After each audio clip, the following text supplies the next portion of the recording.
Assalamualaikum warahmatullahi wabarakatuh. Apa kabar anak-anak hari ini? Semoga anak-anak tetap semangat untuk belajar ya.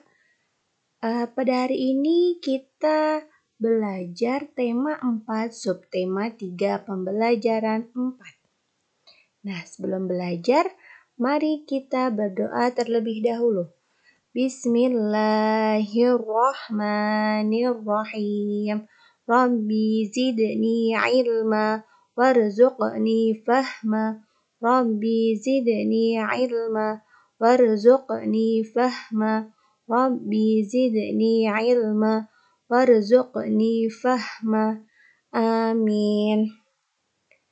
Kita masuk ke pembelajaran 4. Mari kita membaca teks berikut ini. Aku ingin lingkungan bersih. Edo sedang duduk di depan rumahnya. Ia melihat seorang anak yang tidak dikenal. Anak itu ingin mencoret-coret tembok tetangganya. Edo mengingatkannya dengan santun agar tidak mencoret-coret tembok. Edo juga pernah mengingatkan tetangganya yang membuang sampah sembarangan. Dengan santun, Edo mengingatkan tetangganya untuk membuang sampah pada tempatnya. Edo ingin lingkungan tempat tinggalnya bersih. Ia melakukan sesuatu yang dapat ia lakukan. Nah, anak-anak, mengingatkan teman yang melakukan kesalahan adalah kewajiban kita. Lakukanlah dengan cara yang sopan santun. Nah, berdasarkan teks tadi, apakah masalahnya dan bagaimana penyelesaiannya? Yaitu masalahnya yang ada dalam teks tadi, yaitu Edo melihat seorang anak yang ingin mencoret-coret tembok tetangganya. Itu masalah ya anak-anak. Ada anak yang ingin mencoret-coret tembok tetangganya. Itu hal yang tidak baik. Jadi itu termasuk masalah. Nah, bagaimana penyelesaiannya? Edo mengingatkannya dengan santun agar tidak mencoret-coret tembok. Nah, seperti itu penyelesaiannya ya. Kemudian ada masalah yang kedua, yaitu apa? Edo juga pernah mengingatkan tetangganya yang membuang sampah sembarangan. Jadi ada masalah bahwa tetangga Edo itu membuang sampah sembarangan. Nah, bagaimana penyelesaiannya? Edo mengingatkan tetangganya dengan santun agar membuang sampah pada tempatnya. Begitu ya anak-anak, paham dalam teks jika ada masalah kemudian ada juga penyelesaiannya.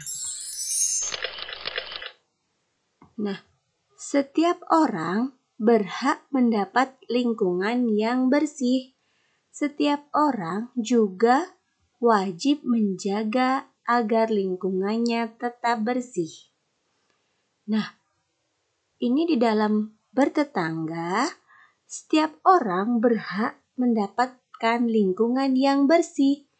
Nah, dan setiap orang punya kewajiban untuk menjaga agar lingkungannya tetap bersih. Bagian mana saja yang lingkunganmu? Bagian mana saja di lingkunganmu yang harus selalu bersih? Menurut anak-anak, lingkungan yang sebelah mana saja yang harus bersih? Nah, lingkungan yang bersih tidak hanya membuat siapapun yang memandangnya menjadi merasa nyaman dan aman. Lingkungan yang bersih juga akan memberikan manfaat yang banyak. termasuk dalam pengendalian penyakit. Karena kita tahu bahwa lingkungan yang kotor adalah sarang dari banyak penyakit yang berbahaya.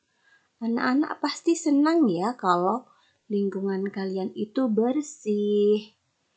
Nah, anak-anak pasti akan merasa nyaman dan aman dan pasti terhindar dari penyakit-penyakit yang berbahaya. Untuk mendapatkan lingkungan rumah yang sehat, dapat dilakukan dengan cara berikut ini. Anak-anak bisa menjaga kebersihan rumah dan halaman dengan menyapu rumah dan halaman. Kemudian, tidak membuang sampah sembarangan. Memisahkan jenis sampah organik dan anorganik, seperti sampah daun dipisah dengan sampah plastik. Kemudian, kegiatan gotong royong anggota keluarga membersihkan lingkungan rumah. Untuk mewujudkan lingkungan yang sehat, Rindang dan Asri bisa dilakukan dengan penghijauan. Penghijauan maksudnya di sini yaitu dengan menanam tanaman, bunga-bunga, atau pohon. Kemudian penutupan saluran air karena saluran air bisa menjadi sarang sampah dan sumber penyakit. Kemudian membuat lubang untuk sampah-sampah. Nah, hidup bertetangga sangat menyenangkan. Kita dapat bertemu dengan tetangga di banyak kesempatan. Ibu Beni sering bertemu tetangga saat belanja di tukang sayur keliling. Tukang sayur mereka sangat menjaga kebersihan. Dia juga tahu aneka bahan makanan sehat yang dibutuhkan. Ibu Beni dan tetangganya memilih bahan makanan yang segar dan bergizi bersama-sama. Nah, bagaimana cara memilih sayuran yang baik? Anak-anak tahu tidak? Bagaimana cara memilih sayuran yang baik? Karena sayuran itu akan masuk ke dalam tubuh kita. Jadi kita harus memilih makanan atau sayuran yang baik. Nah, di sini ada contoh beberapa bagaimana cara memilih sayuran yang baik. Yang pertama, perhatikan warna sayurannya. Apakah masih segar? Kemudian yang nomor 2, sayuran berdaun tidak layu. Jadi anak-anak sayurannya itu harus cari yang segar.